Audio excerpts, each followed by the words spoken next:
My name is Carson, and I am a PhD candidate researching hospitality in early modern English literature. And I have now reached single digits of how many days are left before I defend my dissertation and hopefully earn my doctorate degree. And this is what one day of working from home on dissertation prep looked like for me.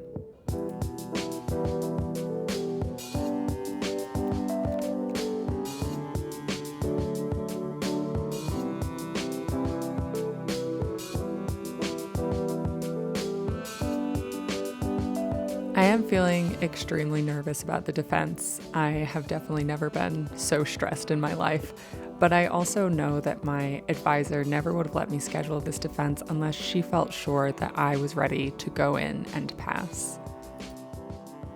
I've obviously never gone through the dissertation defense process, but she has and has coached many people through it before, so I have to trust that even though sometimes I feel uncertain, that she knows that I am ready. So my nerves aren't really about being afraid that I'm going to fail the defense. It's more about feeling like I really want to do justice to these past 6 years of grad school in this final cumulative moment.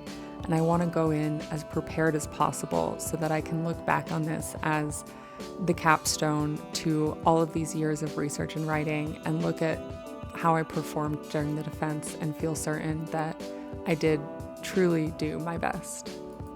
The defense will last about 90 minutes, most of which will consist of my 4 committee members taking turns questioning me about my defense and asking me also about where my research might go in the future. And so there are 2 main ways that I have been prepping for the exam. One is just practicing talking about my work and running through attempts at answering potential questions. For the most part, I write about my research. I don't talk about it, and it does feel very different to put together an answer verbally rather than on the page. And so I need to be able to switch to that mode and be able to put together direct and cohesive responses. And the other thing I'm doing to prepare is just reviewing my dissertation and really making sure that I know it forwards and backwards. And that's what you'll see me doing for almost all of this workday vlog. I open up the immersive reader in the Microsoft Word online view of my dissertation document. I play back one chapter at a time and basically listen to my own dissertation like it's an audiobook. This lets me review my work in a different way than just reading it back. It forces me to really hear every word, and it allows me also to take notes while I'm reviewing the dissertation, including, unfortunately, taking some notes of the typos that I'm finding on the way. My dissertation is 214 pages in total, and in it I reference over 60 primary early modern texts and another 60 or so critical texts on top of that. And I've been writing it for a long time, so there are some sections of this that I wrote well over a year ago. So I really want to refresh my memory on the project as a whole and make absolutely sure that I can explain how everything fits together, how this one play connects to this other book of scholarship, and how all of these different pieces fit together to form my argument.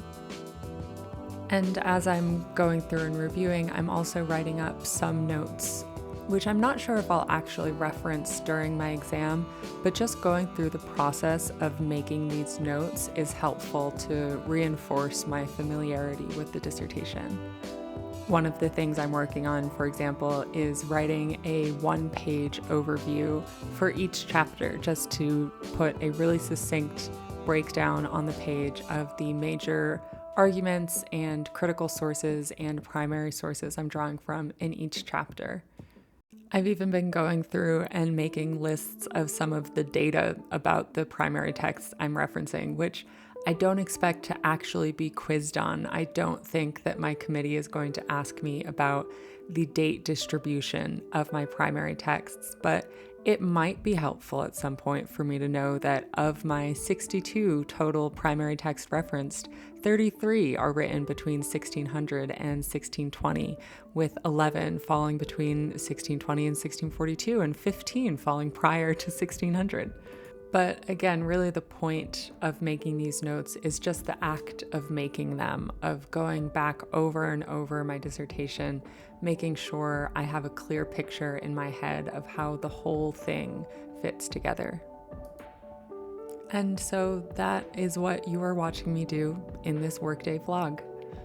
Because I'm at this point in my work where I'm so focused and honestly so stressed, I made more of an effort than usual on this day to take breaks throughout where I do something good for my body. Take a nice long lunch break to make a salad, take a little break in the late afternoon to do a little yoga and take a shower and just kind of refresh and reset.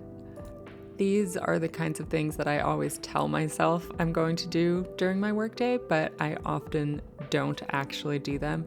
But right now, I'm really just at this point where I need to do everything I can to take care of not just my brain as I do this intense mental work, but to remember that my brain is a body part and to take care of the body it lives in.